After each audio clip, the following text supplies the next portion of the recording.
que vimos es que un sistema basado en microprocesador tenía la unidad de control, la CPU, la unidad de memoria y las unidades de entrada-salida. Echamos un vistazo a cuál era el principio de funcionamiento de lo que era la CPU y también veíamos lo que eran los elementos de intercomunicación, es decir, los tres tipos de buses, el bus de direcciones, el bus de datos y el bus de control. Vimos cómo se ejecutaba una instrucción, cuáles eran los pasos que se producían para ejecutarse la instrucción. Y hoy nos vamos a encontrar con interconexión de bus y hoy nos vamos a empezar con lo que es la unidad de memoria. Va a ser una parte muy importante. Bueno, 4 conceptos sencillos. El objetivo de cualquier diseño de memoria es proporcionar la capacidad de almacenamiento coste razonable con una velocidad aceptable. Tipos de memoria que yo me encuentro en un ordenador van a ser 3.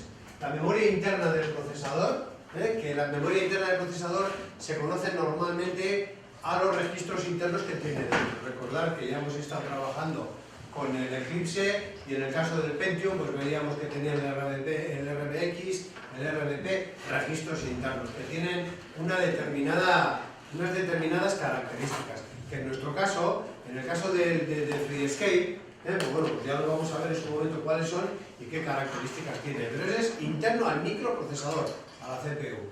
¿Memoria caché qué es? ¿Eso? No. Ahora luego te explico rápidamente. El otro tipo de memoria es la memoria principal, que es la que contra la cual dijimos que trabajaba siempre el microprocesador. Es decir, iba a leer el código de instrucciones, ayer lo veíamos cuando veíamos las funciones, cómo íbamos a esa memoria, cómo traíamos datos. Esa es la memoria, que yo me encuentro en la placa base del ordenador, en los bancos de memoria que son capaces, o que es factible, de ser expandida, de ser añadida, añadir más blancos. Esa es la memoria que nos suele decir las características del ordenador. Los ordenadores que tenemos aquí son ordenadores que tienen una capacidad de memoria principal de 8 gigas, 8 gigabytes, es decir, 8.000 millones de posiciones de memoria. Esa es la memoria principal. Y luego tenemos la memoria externa o secundaria, que son, pues bueno, los discos duros, los CDs, los DVDs, patatín, patatán. La memoria caché es una memoria que se sitúa entre estos dos elementos que está aquí. La memoria caché es una memoria que va pegadita al culo, físicamente pegadita al culo de la CPU. Es más, hoy en día ya va internamente dentro de la propia CPU. Y que, bueno, pues presenta unas características un poco especiales. No es materia y además es que me encanta el tema y sé que si me pongo a explicarlo me voy a pegar una hora explicando la memoria caché. Y pues, si quieres aparte, yo te doy información, te explico lo que es y joder, va en todo momento, en todas las tecnologías, todas las variaciones que se han hecho, entre ellas la memoria caché, es la de intentar romper la estructura von Neumann. Entonces, bueno, de pegarle golpes a la estructura von Neumann. Entonces, bueno, a través de la memoria caché se le pega a un Diré, o sea, has dicho que la memoria externa es el disco duro y tal, la memoria principal que sería la RAM. La RAM. RAM. Ya veremos luego. Es la memoria contra la cual nosotros ejecutamos o leemos los programas, leemos los códigos y todo. Es la única memoria con la que trabaja la CPU. Toda la memoria que tú quieras que tengas en el disco duro, para que sea reconocible y leído por la CPU, tiene que pasar por la memoria principal. ¿Vale? Bueno, pues la capacidad pues, se mide en palabras, y la capacidad total es igual al número de palabras por el número de discos. Palabras lo que os acabo de decir, ¿verdad? No es que nuestro ordenador, solemos decir que tiene 8 gigas, no nos portamos bien. Tenemos que decir que tiene 8 por 8, 8 gigas por 8 bits por cada una. Es decir, lo que es la anchura de palabra. La capacidad total es el producto del número de palabras por la capacidad. Es decir, nuestro ordenador si tiene 8 gigas de memoria, estoy diciendo que la palabra tiene 8 bits, tiene 64.000 millones de bits, es decir, de básculas de elementos de almacenamiento de información. La unidad de transferencia, la cantidad mínima de transferencia de información de la memoria al dispositivo. Bueno, esto es para cuestiones genéricas. Yo me voy a centrar en la memoria principal. A mí es la memoria principal y la memoria interna del microprocesador. ¿Por qué? Pues porque con el microcontrolador en principio no vamos a trabajar contra disco duro. Entonces yo me voy a olvidar de eso. Y esto tiene más razón de ser, la unidad de transferencia, como la capacidad capacidad de transferir. En el caso que a nosotros nos va a ocupar, la unidad de transferencia va a ser el byte, punto. Es decir, cuando va el microprocesador a leer la memoria, se va a traer un byte, punto. Cuando se va a traer un disco, ya no, igual ya se trae un sector. Cuando se va a traer un DVD, bueno, igual ya se trae un bloque. Bueno, eso es otra cosa. Conceptos, palabra, la unidad de organización natural de la memoria, lo que estamos diciendo ahora. Vuelve a existir una cosa que vengo repitiendo durante todos estos días.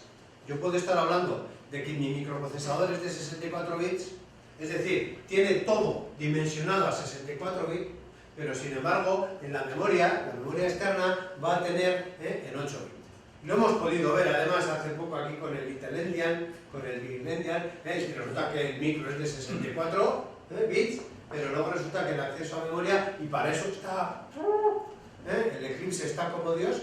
Vamos a ver cómo realmente la memoria está dividida en bytes. Lo vimos el otro día y os dejo ahí, para que yo que vosotros iría tomando nota, ¿no? Y cuando luego trabajemos con Eclipse, me digáis, oye, aquí decías esto, ¿y esto dónde se ve? Y os diría yo, pues mira, ¿ves? Se ve aquí. Porque ahora no podemos explicar. Unidades direccionables es la cantidad de unidades a las que se accede con un direccionamiento. En nuestro caso habíamos dicho que nuestra memoria era la memoria RAM, la Random Access Memory, memoria de acceso aleatorio. Es decir, que a través del bus de direcciones yo apunto a cada una de las posiciones de memoria. Entonces, bueno, pues cada una de esas posiciones de memoria, en nuestro caso, va a ser de un byte. La capacidad de incremento va a ser a un byte. La unidad de transferencia es el número de bits. Los métodos de acceso, esto otra vez lo mismo, ¿no? Son cosas que son en función de los diferentes tipos de memoria. En nuestro caso, el acceso va a ser aleatorio, punto. En el caso de discos puede ser secuencial, puede ser directo, puede ser asociativo en el caso de la memoria caché, pero bueno, son otros tipos. En cuanto a tipos físicos, la nuestra va a ser a semiconductor, punto. Las otras un poco las dejamos por ahí. El que quiera más información sobre esto, que me pida, que yo le puedo dar un montón. Jerarquías de las memorias, aquí es donde empezamos a hablar un poco de lo que es una jerarquía. Parámetros en las jerarquías de la memoria, o sea, jerarquía es niveles. ¿Niveles de qué? Niveles de los diferentes tipos de memoria en función de qué? En función de la capacidad de memoria, de la velocidad de acceso, del coste por bit y de la frecuencia de acceso.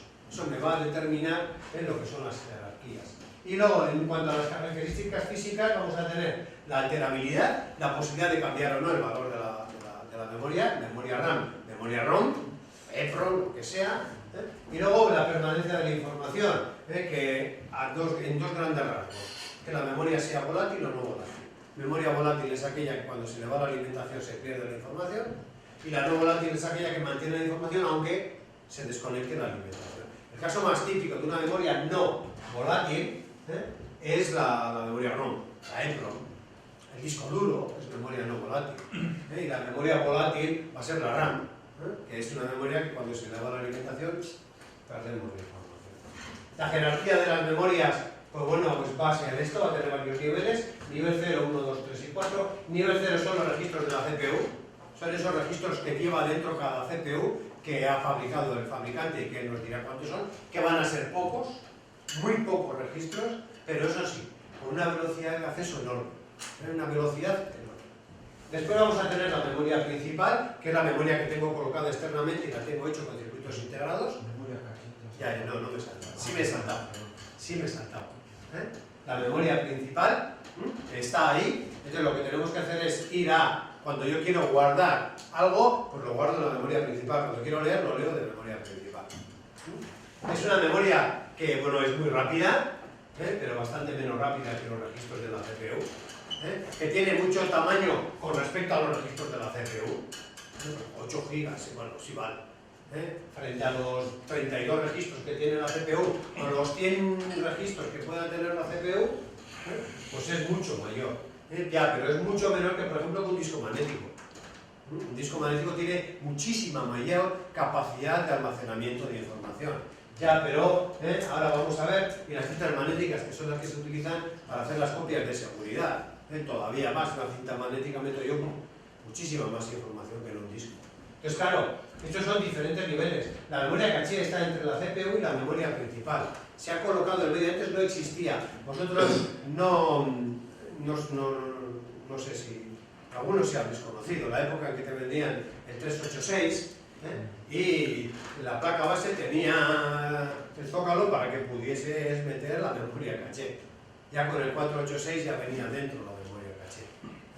Pero bueno, pues es una memoria que es más rápida que la principal, que es más lenta que los registros, que tiene más capacidad que los registros, tiene menos que la principal, se gestiona de una manera mucho más cómoda, mucho más rápida. Entonces, bueno, pues una cosa que hubo que inventarse en un momento, aunque parezca mentira, el cuello de botella de un ordenador es el bus, son los buses, son los cables, las placas de circuito impreso, las líneas de circuito impreso que van por ahí, eso es el cuello de botella con respecto a la velocidad.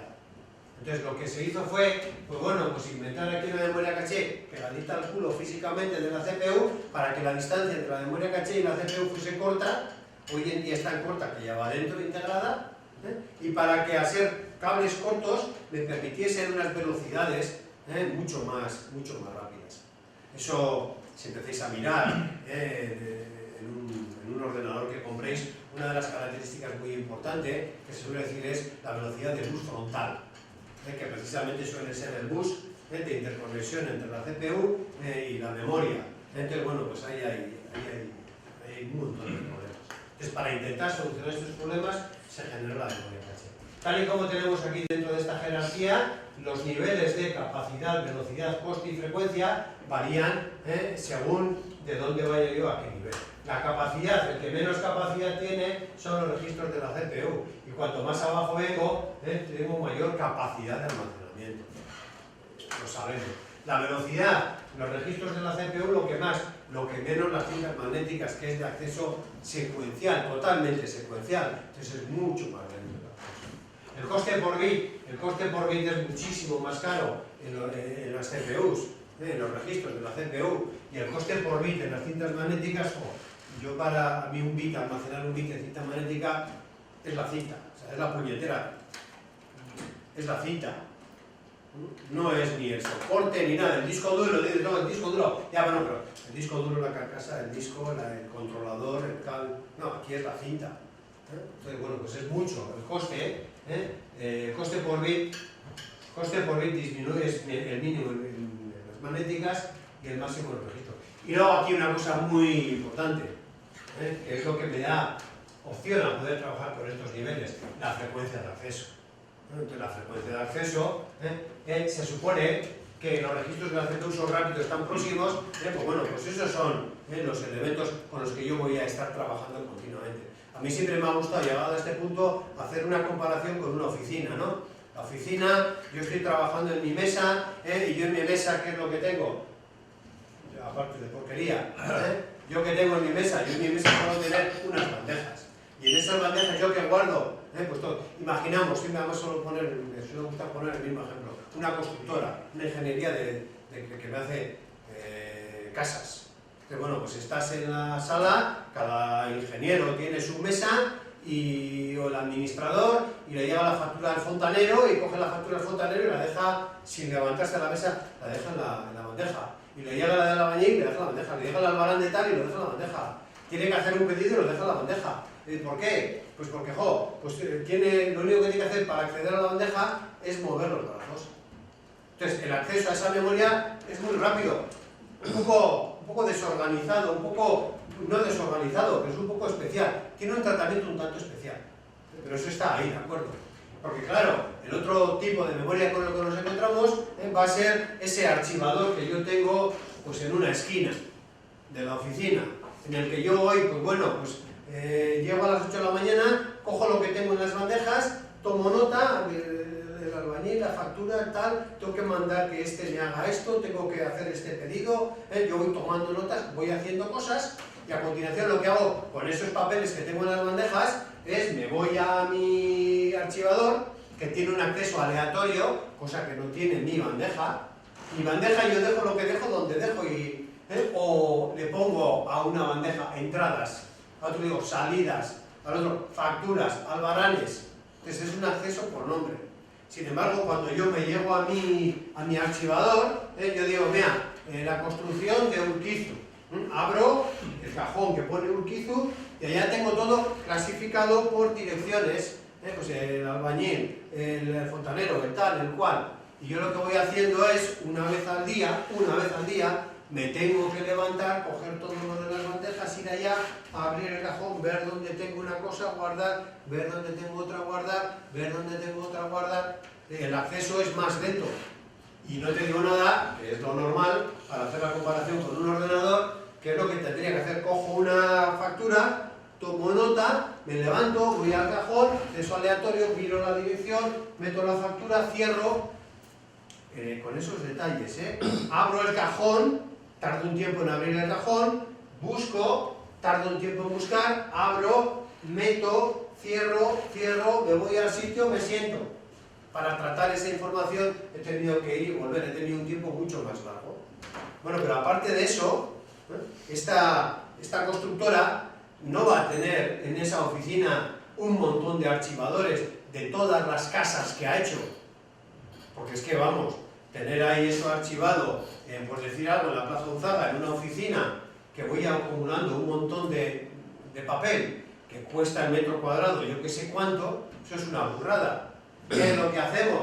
No, cuando yo termino una obra, y pasan 6 meses, cojo ese cajón, lo meto en archivadores, cojo esos archivadores y me voy a un almacén que tengo, pues yo que sé, en qué barrio, en un allá, que el metro cuadrado cuesta a 4 duros, y guardo toda esa información, me llevo todo eso, me lo llevo y lo dejo allá. Que dentro de 2 años tengo que hacer una casa y se me ha ocurrido hacer una casa igual que la que hice en Urquizu. ¿Por qué? Porque sí, porque es más barato y está todo hecho. ¿Qué tengo que hacer? Me tengo que ir a donde tengo el almacén grande, al disco duro, tengo que coger lo que tengo en el disco duro, ese montón de información, lo tengo que traer a mi memoria principal, a mi archivador, lo tengo que dejar ahí y ahora empezar a trabajar con esa información. Entonces esos son los procesos. Entonces, claro, el tipo de frecuencia, ¿no? Yo si tengo que guardar mi información allá en un barrio, pues yo ahí voy a tener que ir a por la información, se supone que una vez como mucho, igual una vez al mes, que tienes que ir a por algo, o dices, oye, necesitamos el presupuesto de fontanería, pues podría valer el presupuesto del que nos hizo la obra aquella hace un año. Bueno, apunta, y el viernes cuando vayamos, traeremos aquello y traeremos otras cosas. Lo que no haces es ir hasta allá. Entonces aquí nos ocurre exactamente lo mismo, la misma comparativa. Entonces, bueno, pues nosotros vamos a estar trabajando contra este, muy también a menudo contra este, bueno, y nosotros con el microcontrolador, contra discos magnéticos y contra cintas, absolutamente nada. Dicho esto, esto es muy importante, la estructura von Neumann, el hecho de que esto pueda ser así, juega un papel muy importante en la estructura von Neumann que decíamos el otro día.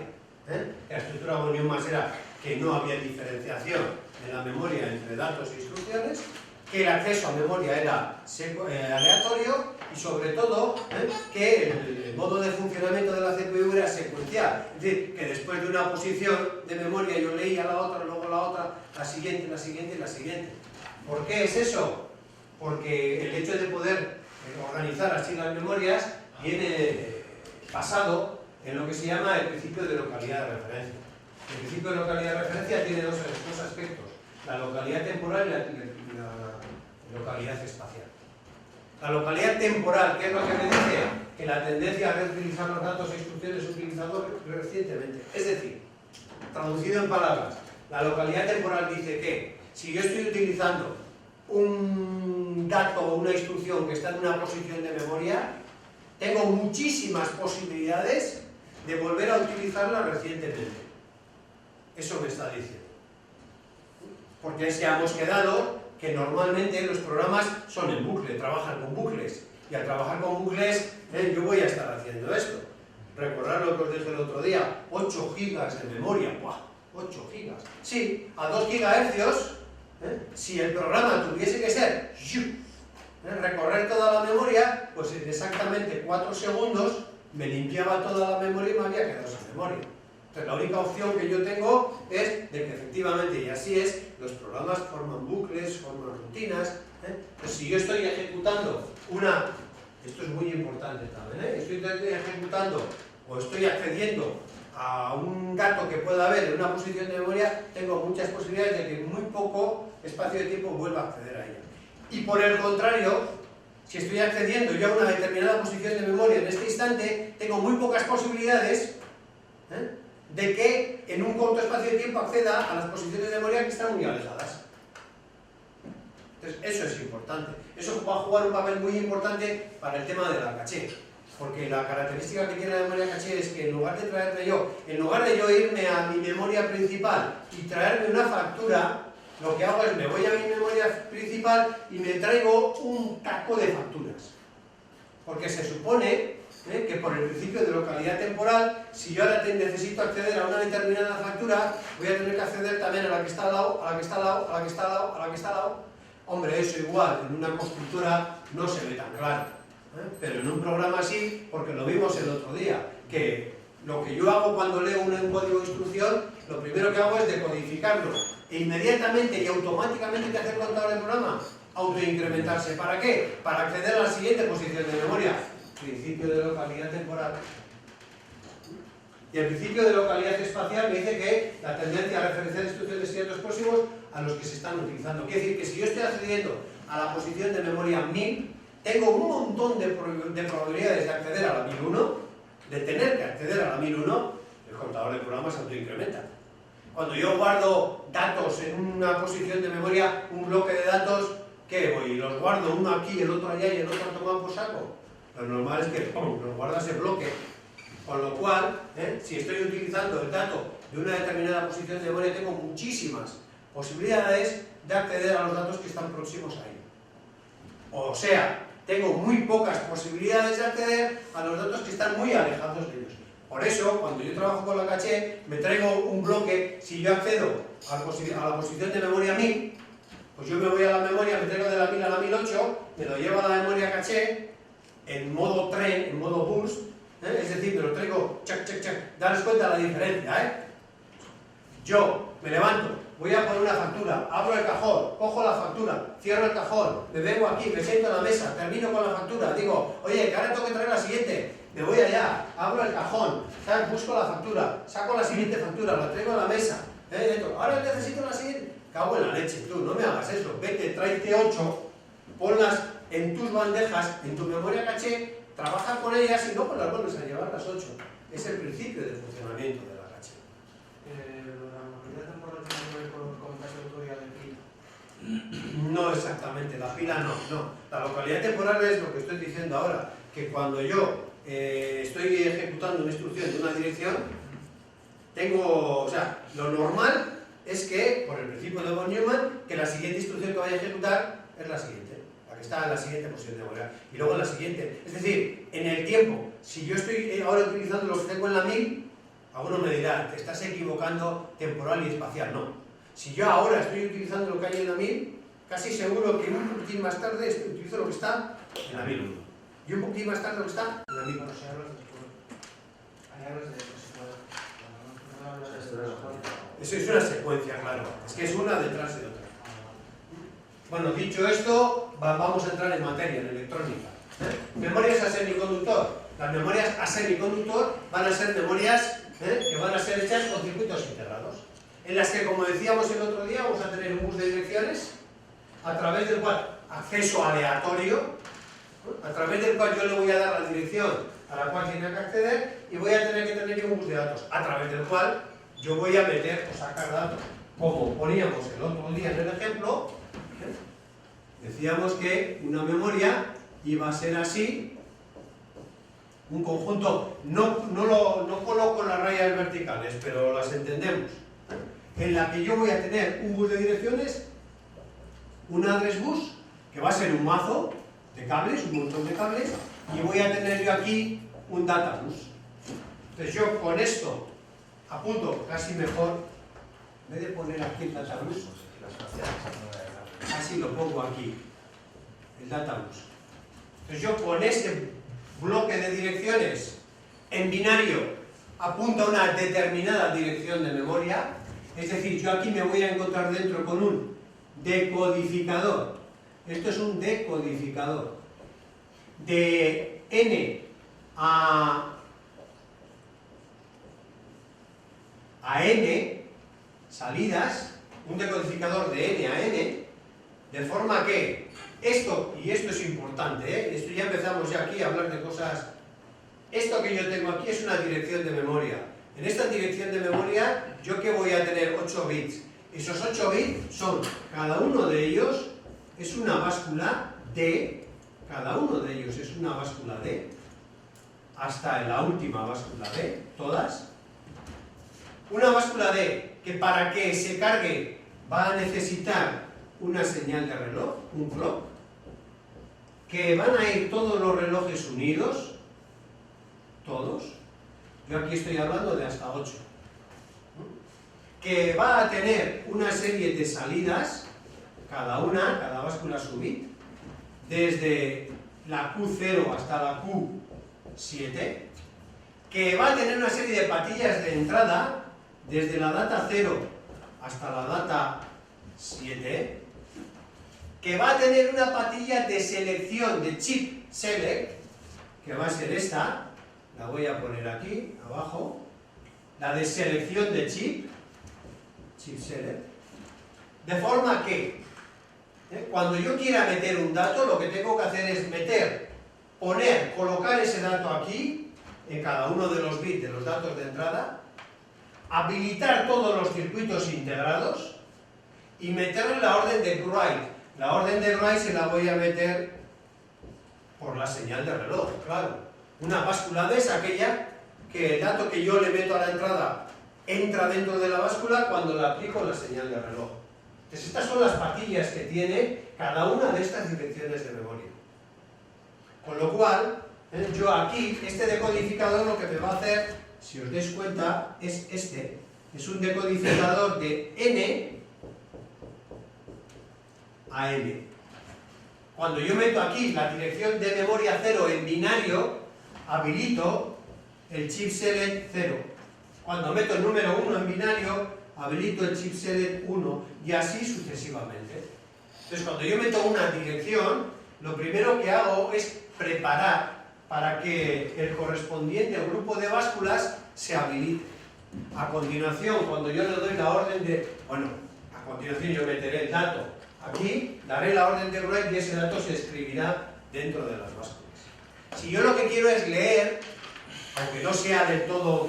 Bueno, luego veremos cómo está internamente. Si yo aquí lo que quiero leer, lo que quiero hacer es leer según este esquema, lo único que tengo que hacer es seleccionar aquí la dirección, la 5, voy a habilitar el chip select 5, voy a habilitar estos circuitos integrados, los 8, y automáticamente que los habilito, esta salida Q, estas Q0 a Q7, pues bueno, me van a sacar el valor que yo tenga internamente dentro de cada una de las básculas. Ese va a ser una memoria, es decir, este va a ser el circuito integrado. Yo voy a tener un bus de direcciones, voy a tener un bus de datos, voy a tener una señal de read-write. A ver, algunas tienen una señal de read, otras de write. Otras, como esta, lo que tienen es una señal de read-write. Es decir, si yo meto aquí un 1, leo, si meto un 0, escribo. Y va a tener un chip select. Este es un circuito integrado. Este puede ser una memoria, esta podría ser una memoria de 8K por 8. ¿Qué querría decir? Que tiene 8192, creo que son. Siempre los Ks, el K informático son 1024. Que son 8000 posiciones de memoria por 8. Y para habilitar cada una de las 8000 posiciones de memoria yo necesito un decodificador. Bien, pero para habilitar este circuito integrado yo voy a necesitar también un chip select. ¿Para qué? Para que yo pueda construir, y eso va a ser muy importante, para que yo pueda construir todo un mapa de memoria en base a mapas como este. Es decir, que yo pueda hacer como cuando yo era pequeño, que no había puzzles, había rompecabezas, que eran unos rompecabezas que eran unos cubos, una caja con unos cubos. Entonces tú lo que hacías era hacer un rompecabezas, hacer el dibujo, encajando los cubos, de forma que al final tú construías un panel en base a cubos que en aquel caso eran exactamente iguales. Entonces es lo mismo que un puzzle. Yo voy a poder hacer configurar una figura conjuntando circuitos integrados diferentes. Por eso, cuando yo abro mi ordenador, la placa base, veo que tiene metido un circuito impreso con unos cuantos circuitos integrados que configuran la memoria de mi ordenador. Pero veo que al lado tiene un banco que está libre, un banco que está libre y un banco que está libre. Es decir, yo puedo comprar memoria aparte, puedo pincharla en esos bancos y puedo ampliar la memoria del ordenador. Entonces, para eso, cada uno de esos bancos tiene un chipset. ¿Cómo o qué tenemos que ver? Tenemos que ver, y esto ya... esto es importantísimo, ¿eh? Tenemos que ir haciéndonos, tenemos que ir haciendo nuestra vista a los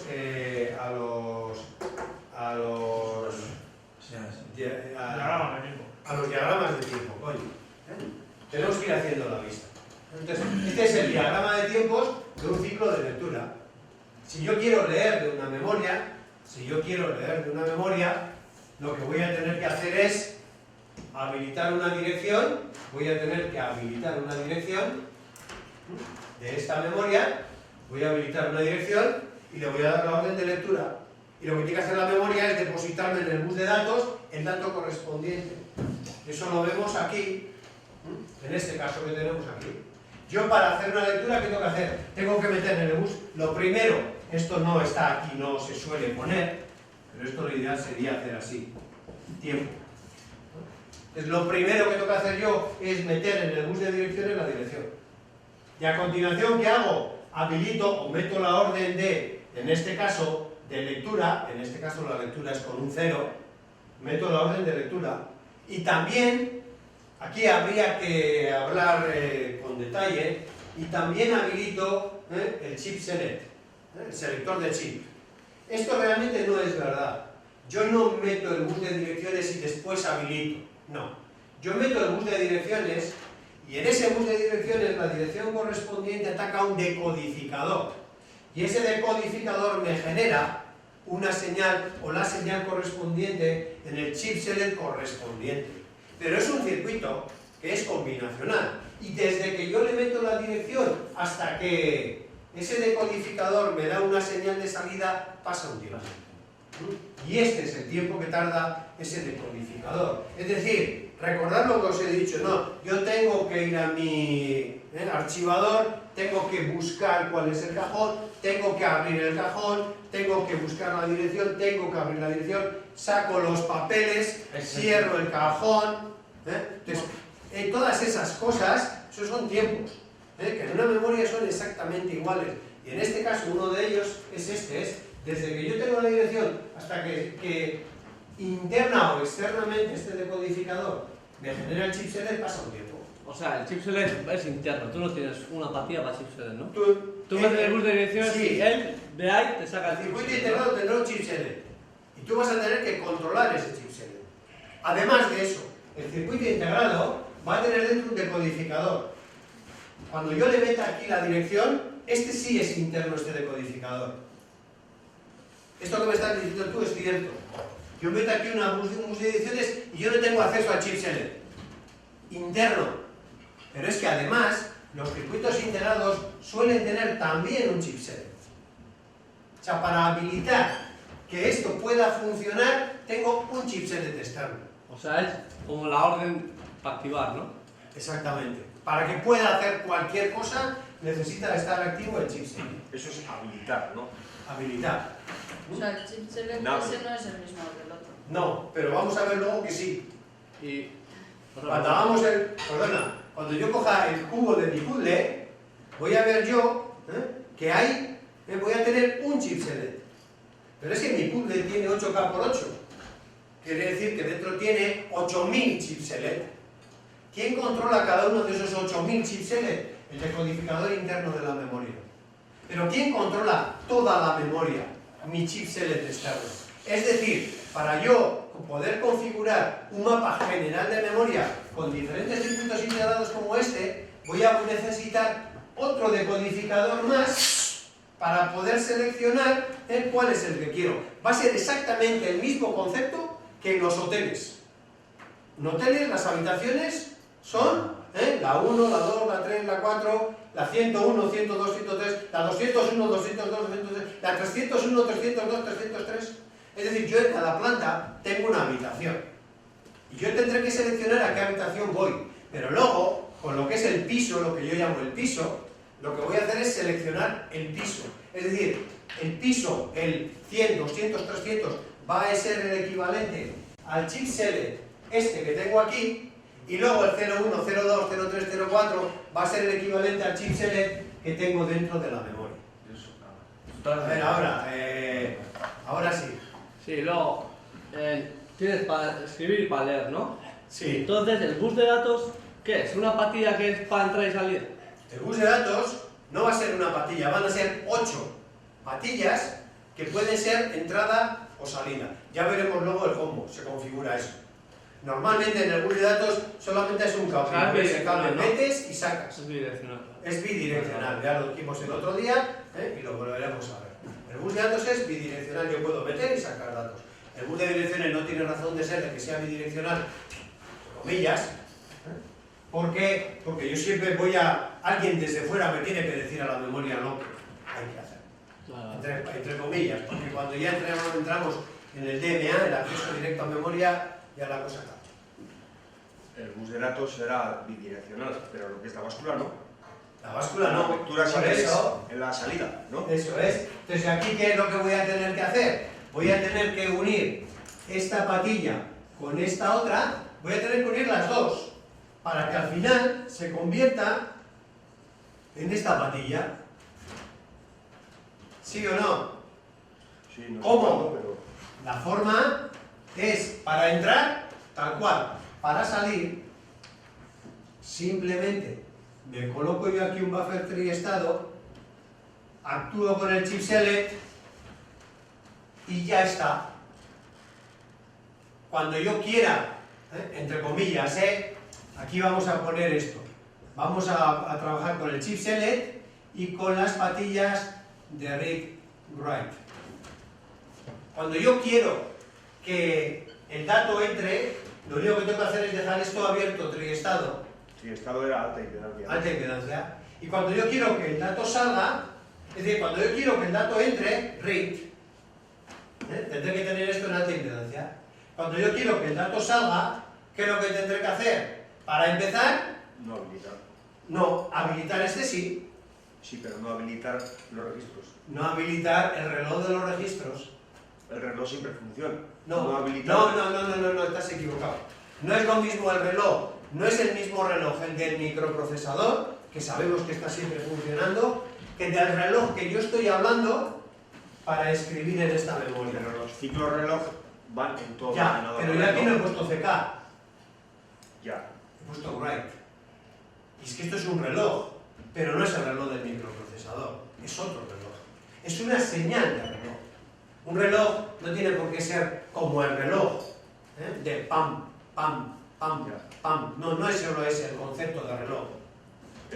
Esa báscula, en cuanto se le daba un ciclo, cambiaba, o sea, lo que tenía en la entrada lo tiene en la salida, ¿no? Efectivamente. Si No, lo que mismo- tenía en la entrada, vale, sí, tenía en la salida. Entraba y lo teníamos en la salida. Eso. Si es la misma información, no cambia. Pero si ha cambiado en la entrada, a cada ciclo, Ya, pero es que tú no vas a estar aquí metiendo clank, clank, clank, clank. No. Tú aquí vas a meter un ciclo cuando a ti te interese escribir o leer. Si no, no. O sea, aquí no va a ser un ciclo repetitivo. pero ese ciclo sí que va a ir a todas las memorias. A todas. Lo que pasa es que solamente va a entrar en aquellas que tienen habilitado el chip select. Ahí está. Bueno, entonces lo dicho. Metíamos en el bus de direcciones, dábamos generaba vamos a decir, el chip select y dábamos la orden de read. Al cabo de un tiempo, el tiempo de acceso muy importante, lo que hemos dicho antes, no, yo quiero sacar de ahí una factura, claro, yo me tengo que ir hasta allá, tengo que buscar el cajón, abrir el cajón, buscar la distancia, sacar. Entonces, al cabo de un tiempo, el tiempo de acceso, yo dispondré en el bus de datos el dato que tenía dentro. Y no es un tiempo importante, y muy importante además. Hoy en día No es el cuello de botella, el cuello de botella es el bus, pero la memoria también es buen cuello de botella. Importante por el tiempo que está. Por el tiempo que hay. Date cuenta. Hay mucho. Es mucho tiempo. Incluso cerrar la memoria, lo mismo que cerrar el cajón, también es un tiempo importante. Aquí no se aprecia. Para una escritura, ¿qué tenemos que hacer? Para una escritura, ¿yo qué tengo que hacer? Tengo que meter a la entrada el dato. Tengo que dar, actuar el chip select y tengo que dar la orden de cross. 3 cosas a la vez. Es decir, yo lo primero que hago para una escritura es meto en el bus de direcciones la dirección.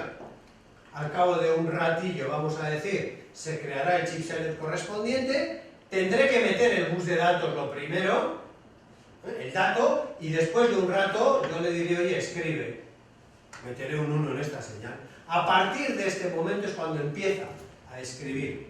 A partir de este momento es cuando empieza a escribir. ¿Cuándo termina de escribir? Cuando termina de escribir. Pero entonces, ¿qué hago? ¿Con el flanco? Entonces, ¿esos tipos de esperas? De uno en uno. ¿Qué hago? ¿Con el flanco?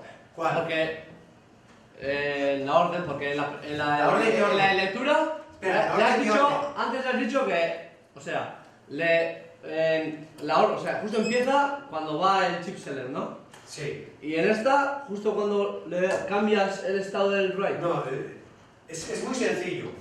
Tú quieres leer. Yo quiero leer. Vosotros tenéis cada uno un dato. Yo quiero leer ese dato. ¿Yo qué os digo? Oye, Galdona. Galdona. Te digo, Galdona, dame el dato. Te doy la dirección, Galdona. Y te digo, dame el dato. ¿Necesitamos algo más entre tú y yo para entendernos? Chip select, ¿no? Bueno, vale, sí, pero hemos quedado que el chip select es automático en el momento en que yo digo Galdona. ¿Vale? Ahora yo quiero escribir un dato. Yo tengo el número 25 y alguno se tiene que memorizar ese dato. ¿Yo qué tengo que decir? Entonces, Galdona. Tú dirás, ¿qué? Te diré yo, 25. Escribir. Ah. Entonces ya coges plum, todos los demás van a escuchar Galdona, pero ellos no se llaman Galdona. Van a escuchar, al no llamarse Galdona no habilitan el chip select. Van a escuchar 25. Es decir, el dato va a estar en sus oídos. Ya, pero, a ver, por ejemplo, en la segunda... Déjame terminar, que si no, no me queda bonito el chiste.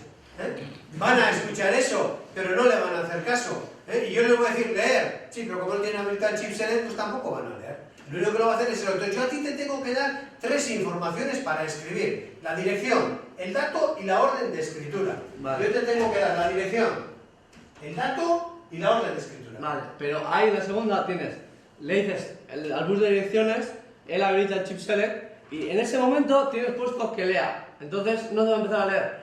No, él no tiene puesto nada. Ni está cero. No, la CPU pone todo. Vale, pero vale, pues la CPU le está diciendo read porque está en cero. Pero es que date cuenta que estos tiempos que tú tienes Está aquí, no están right. tú no lo has dicho bien. Tú me has dicho, en el momento en que tú le das esto, no. No he hecho eso. 2 y 3. ¿Quién genera estas órdenes? Esta órdenes, o la chip select. Entre comillas, que a veces también. ¿Quién genera estas órdenes que tenemos aquí? Estas dos, la CPU. ¿Y la CPU qué es lo que dice? Yo primero voy a dar la dirección y luego dar el dato. No estoy diciendo esto. Estoy diciendo que en el momento que se activa el chip select, Sí. que es el momento que empezará a hacer, no supongo, digo yo, la memoria, sus A cosas, trabajar, sí. le estás diciendo que lea, porque tienes el cero, el read. Le estás mandando un cero, todavía no has cambiado, entonces se supone que te empezaría a leer, ¿no? Pero tarda un tiempo. No. Tarda el tiempo de acceso. El tiempo de acceso a la escritura. La izquierda del texto es grande. No, claro, el tiempo es. Claro, no va a leer, no lo va a leer tanto. No empieza. De todas formas, tampoco pasa nada porque yo le diga primero la orden de write y luego le meta el dato. En cuanto le das a ¿Qué va a ocurrir? Si primero le digo el write y luego le meto el dato, va a escribir el dato que tenía antes porquería. Pero bueno, cuando ya le entre el dato bueno, va a entrar el dato bueno. No, vale. ¿De acuerdo? En cuanto le das al chip select, sí te lee, ¿no? Cuando le das a chip select y a read, te lee. Cuando le das a chip select y a write, escribe. ¿De acuerdo? El resto es el tiempo de escritura, ¿no? Bueno, y ya para terminar, ya he cogido la indirecta. Para terminar, lo que es una célula sería esta, una celda básica. Una báscula, como os he dicho antes, una RS unida con una inversión, eso es una báscula D, la señal de entrada, el chip select, la señal de lectura y escritura y la salida. Aquí todavía no están unidas lo que es entrada y salida a un dato. Pero bueno, pues ya hemos visto. Lo dejamos aquí y el próximo día nos meteremos con esto. Os pido, os aconsejo que para el próximo día traigáis leído esta parte. Esto es muy importante, ¿eh?